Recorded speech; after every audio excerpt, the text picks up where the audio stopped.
is different from America or Canada.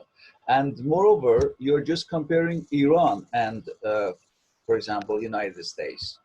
There are so many other countries in which the arms are banned and there are no crimes, or they haven't committed any crimes there. Yeah, I think you have, so you have to compare. Yeah. You have to compare improved country with each other. Yeah. You have to compare, developed country. You have to compare US and Canada to developed example, European, European Switzerland. In Switzerland, it is banned to carry arms. Yes. And look at the rate of crime there. Scandinavian, countries. Most of them, you shouldn't carry guns there. Yes, so they are do banned. They have the same murder rate as America? I don't think so. No, do not compare Iran with America, because they are not the same. Not in same situation. Same situation. Another point, as you know, Sam, that people in Iran killed by the government. Yes, but they are not called murders, are they? In demonstration. But yes, but we're talking about the gunshot, the people against the people here in Canada and US, not the government against the people. It's totally different.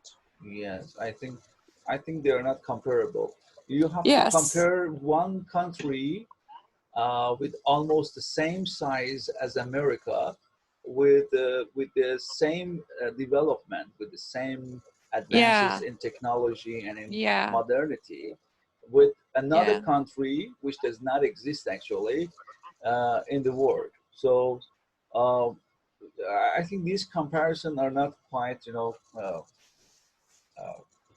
clear to people. Yes. You cannot compare one situation with another. I told you, in America, maybe because of the distances, maybe because of the vast country they have got, it is necessary to have, the right to carry guns.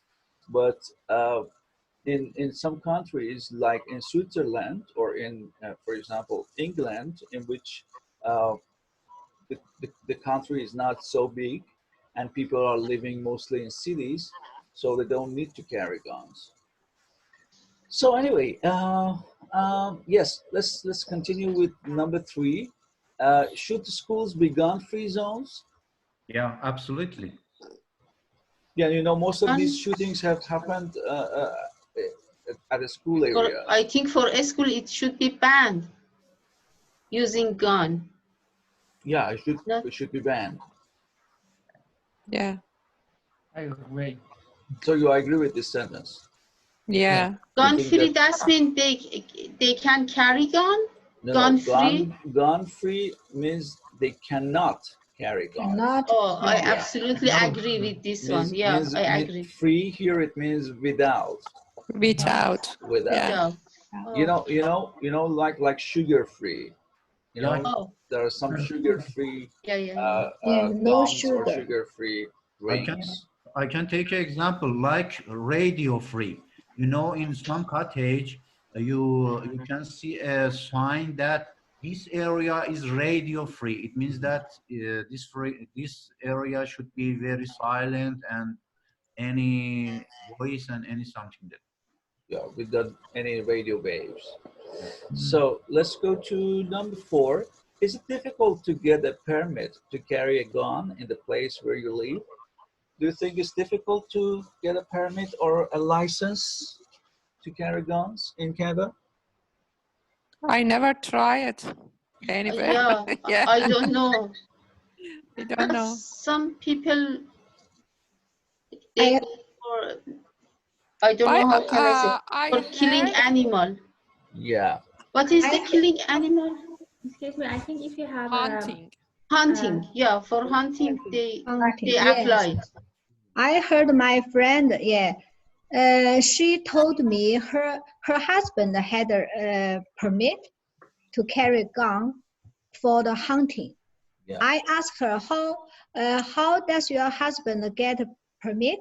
She said pay $50 and training. training. Yeah, it is that training. And you can get a permit. But I think that gun is not handgun. That gun is the gas gun. I think that's gas gun. That's a shotgun, actually. Yeah, for hunting. It's danger.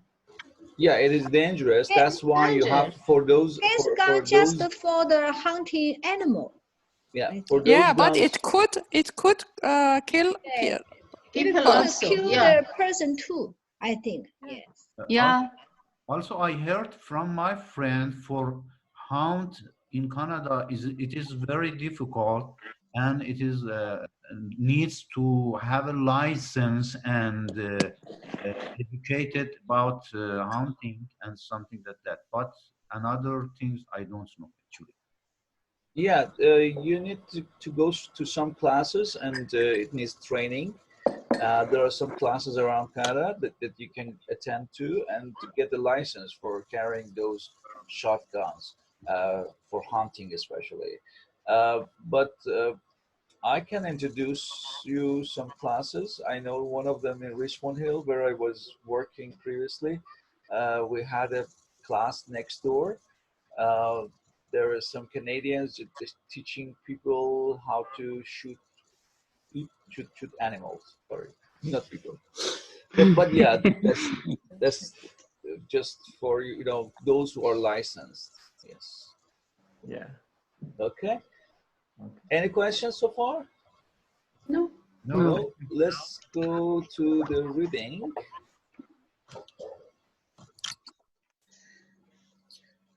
Did you have a chance to do the vocabulary exercise? Yes. Yes. I did that. I did it. So let's listen and read the reading. It's about gun control. Gun control. On April 28, 1996. Oh, just a moment. Let me just mute everyone. I hear some noises here. Okay, one more time. Gun control. On April 28, 1996, in a cafe in Tasmania, a young man pulled a semi-automatic weapon out of his bag and began shooting tourists and staff at the historic Port Arthur penal colony. By the time he was finished, he had killed 35 people. This was just one of several mass shootings in Australia between the 70s and 90s. Following the 1996 massacre, Prime Minister Howard initiated a serious crackdown on gun ownership. Howard worked together with the Australian government. They made a swift decision to restrict gun ownership. The government also organized a program to buy back weapons that had already been sold. Over 600,000 guns were retrieved. 15 years later, there were still no new mass shootings to report in Australia. It is a different story in the US. Since the 1980s, mass shootings have occurred in several public places, including malls, schools, and places of worship. After a mass shooting, the sale of guns always skyrockets. Though studies prove that easy access to guns results in high murder rates, surveys show that many Americans still believe in the right to bear arms. One of the worst massacres in U.S. history took place at Virginia Tech University in 2007. A student suffering from mental illness killed 32 students. Opponents of gun control argued that the students and staff couldn't protect themselves because they were in a gun-free zone. In 2012, a week before Christmas, a young man entered Sandy Hook Elementary School in Connecticut and went on a shooting rampage.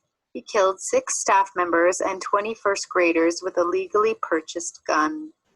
U.S. President Obama broke down in tears as he addressed the union. He called it the worst day in his presidency.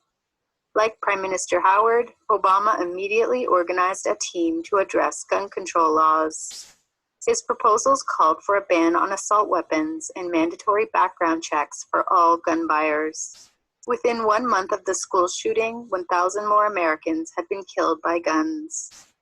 On February 14, 2018, a mentally ill teen went to his former high school and killed 17 people with an assault rifle. A group of survivors from the high school organized a national protest in the hope of forcing the US government to address gun control. Their goal is to be the last school shooting in America. Okay. So, horrible news, you see. Let's go to the beginning and we start from gun control. On April 28, 1996, in a cafe in Tasmania, a young man pulled a semi-automatic weapon out of his bag and began shooting tourists and staff at the historic Port Arthur penal colony. By the time he was finished, he had killed 35 people. This was just one of several mass shootings in Australia between the 70s and 90s. Okay. So what happened in Australia in 90s? One young man and killed 35 people. Mm-hmm. And why did he do that? Was it mentioned? No. It was not mentioned. No That's reason. not. No reason. What kind of weapon did he use? Semi-automatic. Semi-automatic. Semi-automatic weapons, which is also legalized in Canada. So even with a semi-automatic weapon, you can kill people. Even if you're going to defend yourself, if it is self-defense, you don't need it as a semi-automatic weapon, do you? No. So what is the meaning of, the historic Port Arthur penal court? Penal colony? Yeah. Kill lots of people. A remote place for persons that is different to escape from that. It is a historical area. It is a historical area that the test mentioned that he began shooting tourists and staff. It means that the tourists visited of this penal colony. That's right. Yeah, so penal colony is a kind of a prison, Yeah. It's a kind of prison, but in a remote area for those criminals which have sentenced to life imprisonment, for example. That is called penal colony. Like we had another one in America, which was Alcatraz. Alcatraz, yes. Alcatraz was a penal colony too, but it was closed in a few years ago. So this one was Port Arthur. The name was Port Arthur. It was a penal colony. And yeah, the tourists went there to view the site, but they were killed. By the time he was finished, he had killed 35 people. Okay, so, and what do we mean by mass shooting? Several mass shootings. Kill a lot of. It's a lot of people. Many people. Yeah, killing a lot of people at the same time, or shooting a lot of people at the same time is mass killing. Do you know what the reason is that people sometimes do that? They kill so many people. Maybe they have mental illness, mental problem, and very angry, very, very angry. Okay. They are disappointed. You have to kill others. I don't know. No, they absolutely have mental disorders. Yeah. Or suffering some. Yeah, to suffer some mental disorder. Let's continue. Following the 1996 massacre, Prime Minister Howard initiated a serious crackdown on gun ownership. Okay, so massacre is the same as mass killing. Mass killing or mass shooting. Yes. Or violent killing. Yeah, when you kill many people at the same time. Yeah. Prime Minister Howard initiated a serious crackdown on gun ownership. Initiated means started. Started, yeah.